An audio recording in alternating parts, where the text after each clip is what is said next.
Good morning. It is Wednesday, March 11th, 2026. This is your Deep Dive Daily Briefing. I am your anchor, Cora, delivering a comprehensive analysis of the pivotal events that have defined the last 24 hours. We begin our broadcast on the world stage, where the strategic landscape of the Middle East has reached a point of maximum pressure. Following the recent military strikes that resulted in the reported death of Iran's supreme leader, the region has plunged into a state of high-intensity conflict. Reliable reports from the Associated Press and The Guardian confirm that the Strait of Hormuz, the world's most critical energy artery, remains effectively closed.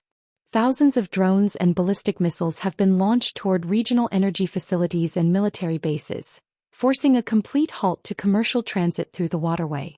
While the United States Central Command has announced that a significant portion of these threats was neutralized, the psychological and physical blockade persists. Currently, over 150 vessels, including those carrying nearly one-fifth of the world's oil and natural gas, remain anchored outside the strait, awaiting security clearance that may not arrive for weeks. Transitioning from the front lines of conflict to the broader global economy, the narrative is being driven by the visceral impact of the war on energy prices and trade stability. Crude oil prices have officially surged past the $120 per barrel mark today as markets price in the sustained risk of a prolonged blockade. This energy shock is complicating the efforts of central banks, including the Federal Reserve, to fight sticky inflation, which remains stubborn at nearly 3% in the United States. Furthermore, the global economy is grappling with a fundamental restructuring of trade policy. Following the landmark Supreme Court ruling that invalidated broad emergency tariff powers, the White House has pivoted to Section 122 of the 1974 Trade Act to maintain its protectionist stance.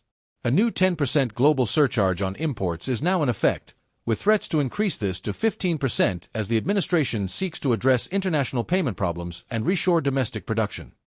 In the realm of finance, all eyes are on Wall Street as it processes a turbulent session defined by the dual pressures of war and trade volatility. On Tuesday, major benchmarks finished in the red as the energy-led inflation spike forced Treasury yields higher, with the 10-year note touching levels not seen in months. The financial sector is also analyzing the implications of the new Section 122 tariffs, as a coalition of 24 states and several major importers have filed lawsuits to challenge the legality of these surcharges. While the administration maintains that these measures are necessary for economic security, institutional investors are increasingly pivoting toward defensive assets. Nevertheless, corporate buyback authorizations reached a record level in February, providing a necessary floor for large-cap stocks even as the Morningstar U.S. Energy Index surged nearly 10% to reflect the immediate windfall for domestic producers. Turning our attention to the technology sector, the focus has shifted toward the massive build-out of artificial intelligence infrastructure and the arrival of the agentic era. New research from ServiceNow and National Gypsum highlights that 2026 is the year that AI has moved from a supporting role to a core operational engine. Companies are rapidly deploying AI-powered assistants and digital coworkers to reduce customer wait times and streamline complex internal workflows. Simultaneously, the semiconductor industry is hitting a historic inflection point. With annual sales projected to reach $975 billion this year, the competition for high-bandwidth memory and AI hardware has entered a supercycle. However, this growth is facing a physical ceiling, as AI data centers are now projected to require an additional 92 gigawatts of electric power globally by next year, forcing a radical rethink of energy procurement for the tech sector. Finally, we look at the logistics and supply chain networks that serve as the vital arteries of global commerce, which are currently facing their most severe stress test since the pandemic. The closure of the Strait of Hormuz has forced every major ocean carrier, including Maersk and Hapag-Lloyd, to officially suspend transits, rerouting vessels around the southern tip of Africa.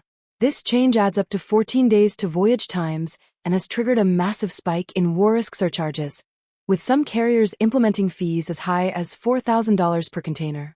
The impact reached a new peak late yesterday as QatarEnergy, responsible for 20% of the global liquefied natural gas supply, declared force majeure on all shipments following attacks on its facilities and the closure of the Hormuz route. As the industry navigates this volatility, 72% of trade professionals now identify tariff and geopolitical instability as their primary enterprise risk, leading to a dramatic shift toward regionalized supply chains and AI-driven inventory management. That concludes our global briefing for today. Thank you for joining us.